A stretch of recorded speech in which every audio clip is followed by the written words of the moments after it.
महाराज परीक्षित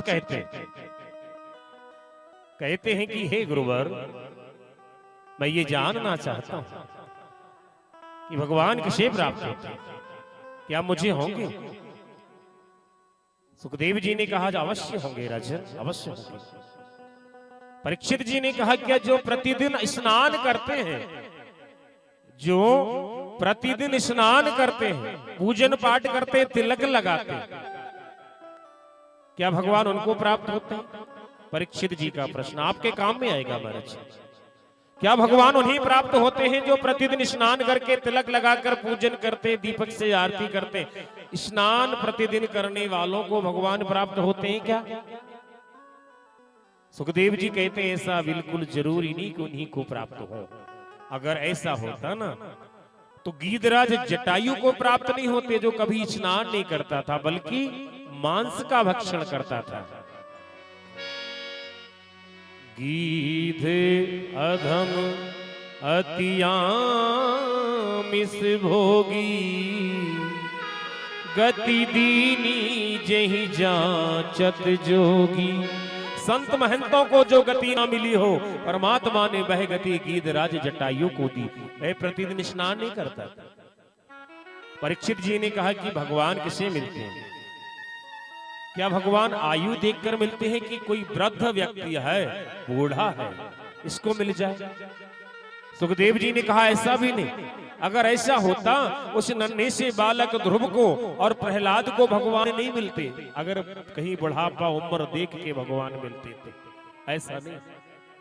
देखो अब फिर पूछा महाराज परीक्षित ने, तो किसको प्राप्त होंगे? भगवान शरीर देखकर प्राप्त होते हैं क्या?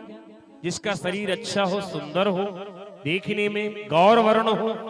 बोले ऐसा भी नहीं। अगर ऐसा होता तो वो गजराज हाथी को नहीं प्राप्त होते, जो बहुत बड़े शरीर का था और बल्कि सुंदर भी नहीं था, उनको भगवान मिले। परीक्षित जी ने कहा किसको प्राप्त? जाति देखकर मिलते हैं? बोले नहीं, जाति देखकर मिलते तो ब्राह्मणों को मिलते, सबको नहीं मिलते। उन भीलिनी को, शिवरी को भगवान मिले। ब्राह्मण थी क्या महाराज? नहीं, लेकिन भीलिनी को मिले। जाति देखकर भी नहीं मिलते भगवान। क्या संपदा देखकर? बोले संपत्ति संपदा देखकर भी भगवान नहीं मिलते। अगर ऐसा होता ना तो विदुर जी के घर, उनके बगीचे में परमात्मा केले के छिलके खाने नहीं जाते, अगर संपदा देखकर मिलते। बड़ी बात है ना महाराज। हमको ये पता चल जाएगा आज की भगवान कैसे प्राप्त होते, किसको प्राप्त होते। और अगर वह रास्ता पता चल गया, हमने आज से चलना प्रारंभ कर दिया, तो एक ना एक दिन परमात्मा तक तो पहुंच ही जाएंगे, निश्चित पहुंच जाएंगे। वृंदावन में मैंने देखा है महाराज, आप तो खैर बहुत बार गए हो शायद। हम जब राधे राधे का नाम लेते हैं ना, राधे राधे, तो रास्ते से वाहन दूर हट जाते कि भैया कोई पीछे आ रहा है। राधे राधे ऐसा करते हैं तो वाहन हट जाते हैं। आप जीवन में राधे राधे का नाम रटिए, आपके जीवन में आने वाले जो संकट हैं, दुख हैं, दर्द हैं, सभी अपने आप दूर हो जाएंगे, अपने आप। जब वाहन दूर हट सकते हैं, जो सुन सकते नहीं, जिसमें आत्मा नहीं, कुछ नहीं, तो फिर महाराज हमारे संकट, दुख, दर्द जो आ रहे क्यों दूर नहीं होंगे? नाम जपना पड़ेगा बस मन से। कहते हैं सुखदेव जी, राजन मैं तुमको विदुर जी का चरित्र श्रवण कराता हूं। कैसे विदुर जी ने परमात्मा की प्राप्ति की, अपने घर बैठे, कहीं गए नहीं। बड़ा सुंदर वृतांत है। वही कौरवों के भवन में जहां दुर्योधन का शासन चलता है, दुर्योधन की मनमानी चलती है महाराज, उसकी अभिमान का राज्य चलता है दुर्योधन। और कौरवों के उस भवन में एक षड्यंत्र रचा जा रहा था। ऐसा षड्यंत्र कि सभी पांडवों को लाक्षागृह में ही जलाकर भस्म कर दिया जाए। ध्यान से सुनने वाली बात है। जब बैर अधिक बढ़ जाए, क्रोध बढ़ जाए, ईर्ष्या बढ़ जाए, तो लोग एक दूसरे को मृत्यु तक पहुंचाने का षड्यंत्र रच लेते। कौरवों ने ऐसा षड्यंत्र रचा दुर्योधन ने कि सभी पांडवों को लाक्षागृह में जलाकर समाप्त कर दिया जाए।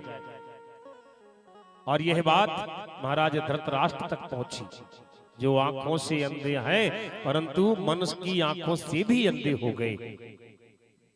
दुर्योधन की बातों को सुनकर ना धृतराष्ट्र ने कहा ठीक है। और ये बात जब विदुर जी को पता हुई बड़े ध्यान से श्रवण करेंगे, आनंद है। बोलिए गोपाल कृष्ण भगवान की जय हो। जय हो। इस संसार में रहना है महाराज, लेकिन डूबना नहीं है हमको। जहां अनीति अन्याय हो ना उसका विरोध करना, और जहां सत्कर्म हो उसमें सहयोग करना, तभी जाकर आपके इस परमार्थी बन सकते हैं। ये बार बार अपनी कथाओं में दोहराता हूं कि ना जग छोड़ो और ना हरि भूलो, कर्म कर जिंदगानी में, रहो दुनिया में तुम ऐसे कमल रहता जो पानी में, कमल रहता जो पानी में। कमल कभी डूबता नहीं है, पानी में रहता है लेकिन डूबता नहीं। हम संसार में रहें लेकिन इसमें डूबे नहीं महाराज, ऐसा करें। बड़ी बात धृतराष्ट्र जी ने विदुर जी को